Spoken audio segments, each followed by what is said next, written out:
Carrera Tips, December 20, 2024, Friday. Meron tayong 7 races at 5 p.m. pa rin ang simula. Race 1, 3-year-old and above maiden race. Distance, 1,200 meters na merong 6 entries. Start ito ng winner take all. Races 1 to 7. Dito sa race 1, pampremera ko yung entry number 2, road safety, sakay ni Dan Camanyero. Last run sa karera nila, boss ako naman. Na tersero lang yan kasi hindi maganda ang alis.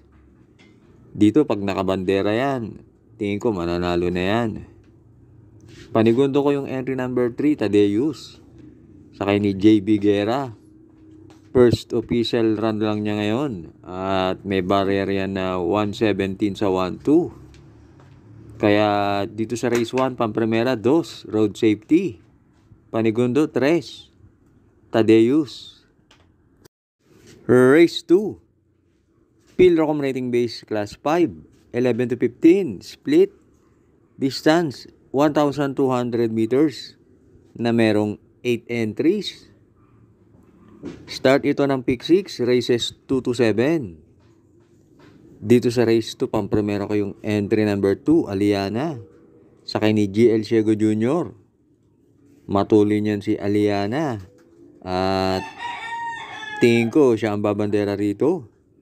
At meron yan 113.6 sa 1-2. At panigundo ko yung entry number 5, Limunsuran Falls, sakay ni JB Bakaykay. Yan si Limunsuran Falls, merong 114.5 sa 1-2.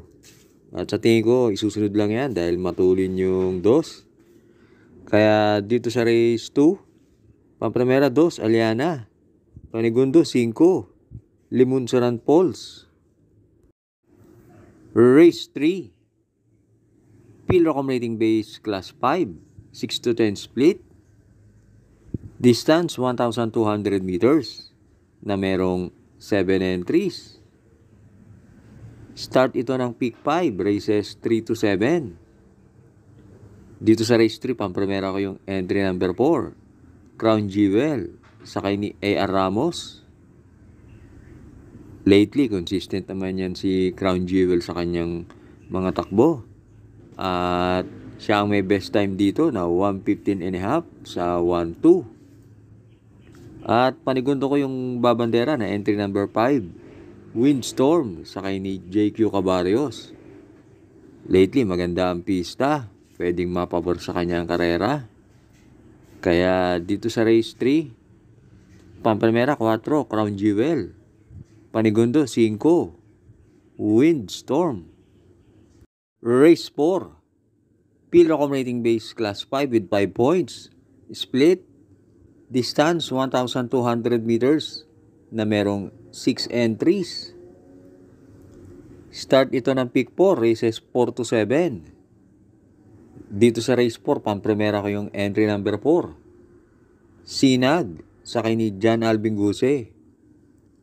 Last run, hindi natimbang yan dahil nakipagbakbakan kay Golden Jaraywa sa isang 1,400 meter race. Ngayon, 1-2 lang ang distansya. Kaya tingin ko, malaki na ang chance niya manalo. At panigundo ko yung entry number 2, Princess Belle, sakay ni RM Garcia. Yan naman si Princess Belle. Merong 116 sa 1-2. Kaya yan ang pwede magbigay ng magandang laban kay Sinag. Kaya dito sa race 4, pampremera 4, Sinag. Panigundo 2, Princess Belle. Race 5 na tayo. Pilrocom rating base class 4, 16 to 21, split. Distance 1,200 meters na merong 7 entries. Start ito ng huling DD1, races 5 to 7. Dito sa race 5, sosolohin ko na yung entry number 5, Extra Edition, sakay ni KB Abobo. Nung December 6, Maganda tinakbo niyan. Napang-apat yan sa karera nila Eyasaki, Hinebra, Beltuna. At gumawa ng tiyempong 1:13 and a half. At dito tingin ko kaya niyang sundan si Runway 10 kung mauna si Runway 10. Pero pwedeng si Extra Addition na rin ang mauna rito. At gamay naman niya ni KB Abobo. Kaya dito sa race 5, Solo, 5, Extra Addition. Last double na tayo. Race 6, Pillar Accumulating Base Class 5, 6 to 10 split. Distance 1,200 meters na merong 8 entries. Magandang karera tong race 6. Tingin ko pwedeng magkadihaduhan dito. Pamprimera ko yung entry number 6, Smart Julian, sa kay ni A.R. Ramos. Tingin ko yan ang babandera. At sana wag lutsahin ni Golden Silver. Panigundo ko yung entry number 4, Angel's Crown, sa kay ni BJ Galieta. Yan si Angel's Crown pag nadedehado yan. Maganda at nakakatakbo niyan. Nung minsan na tersero yan sa karera nila Happy Julian. At pantersero ko yung entry number 5, I Love Mati, sa kay ni JB Guerra. Yan naman pag inilaban yan, tingin ko may panalo rin yan. Kaya dito sa race 6, pamprimera sa Ace, Smart Julian. Panigundo 4, Angel's Crown. Pantersero 5, I Love Mati. Last race na tayo. Race 7, Pillar Accumulating Base Class 4, 22 to 27. Distance 1,200 meters na merong 8 entries.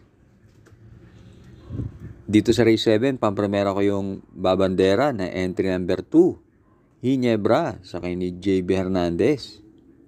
Matuloy niyan si Hinebra at merong 1:13 sa 1-2. At panigundo ko yung entry number 7, Full Combat Order, sa kay ni RM Garcia. Last run, maganda naman pinakita niyan. Sa isang 1,400 meter race, na tersero yan. Dikit-dikit sila nila Light Bearer, Viva de Oro. At yan si Full Combat Order, meron din yan 1:13 sa 1-2. Kaya dito sa race 7, pamprimera 2, Hinebra. Panigundo 7, Full Combat Order. Maraming salamat sa inyong pagsubaybay. Tandaan, ito'y gabay lang. Pagdating sa tayahan, kayo pa rin ang masusunod. Good luck!